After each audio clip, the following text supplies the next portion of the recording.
আমাৰ মানে কলাইগাঁও অঞ্চলৰ পৰা এটা খুব দুৰ্ভাগ্যজনক ঘটনাই আমাৰ বেলতলী অঞ্চলত এটা ঘৰত মানে মানে মৃতদেহ দুটা পোৱা বুলি আমি খবৰ পালোঁ। এতিয়া লগে লগে আমাৰ ছিনিয়ৰ অফিচাৰসকলো আহিলে, থানাৰ পৰাও ষ্টাফ আহিলে আৰু দেখা পোৱা গ'ল যে দুজন মানুহৰ মানে মৃতদেহ পোৱা গৈছে, নৰেন্দ্ৰ শইকীয়া আৰু তেখেতৰ সহধৰ্মিনী দময়ন্তী শইকীয়া। তেওঁলোকৰ বয়স 63 আৰু 55। তেওঁলোকৰ মানে একেটা কোঠাতে দুজনৰ মৃতদেহ পোৱা গ'ল আৰু তাৰপিছত ডিঙিটো মানে ৰছী মাৰি থোৱা দেখা পোৱা গ'ল আৰু কাষতে কিছুমান পেষ্টিচাইডৰ বটলৰো আমি পোৱা গ'ল। লগে লগে আমি মানে ইনভেষ্টিগেশ্যনটো আৰম্ভ কৰা হ'ল, আমাৰ ফৰেঞ্চিক টিমো আহিলে আৰু গোটেইখিনি চালি জাৰি চাই যোনটো আমি গম পালোঁ যে মানে আৰু তেওঁলোকৰ পকেটত এটা মানে নোট এটাও পোৱা গ'ল, যোনটো তেওঁলোকে নিজে লিখা নোট এটা।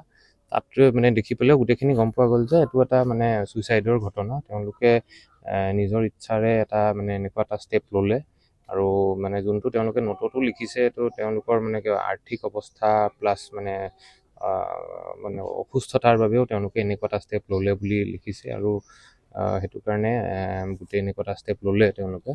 আৰু কিন্তু তাৰ মানে যি কি নহওক, আমি বাকী আমাৰ কৰিবলগীয়া যোনখিনি আমাৰ মানে প্ৰচিডিউৰ্ছ থাকে, যেনে তেওঁলোকৰ ইনকুৱেষ্ট কৰা হ'ল, ফৰেঞ্চিক এক্সামিনেশ্যনো কৰা হ'ব আৰু পষ্টমৰ্টেমো কৰা হ'ব, গোটেইখিনি আমি কৰিমেই।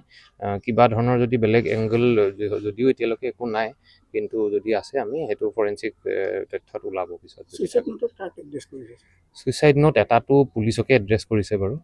তাত লিখিছে যে মানে আৰু কাৰো দুখ নাই, এইটো আমাৰ নিজৰ এটা মানে নিজৰ ইচ্ছাৰে এটা লোৱা ডিচিশ্যন আৰু এটা তেওঁলোকৰ ল'ৰা দুজন আছে, তেওঁলোকৰো এড্ৰেছ কৰি কিবা এটা কথা লিখিছে, পাৰ্চনেল কথা।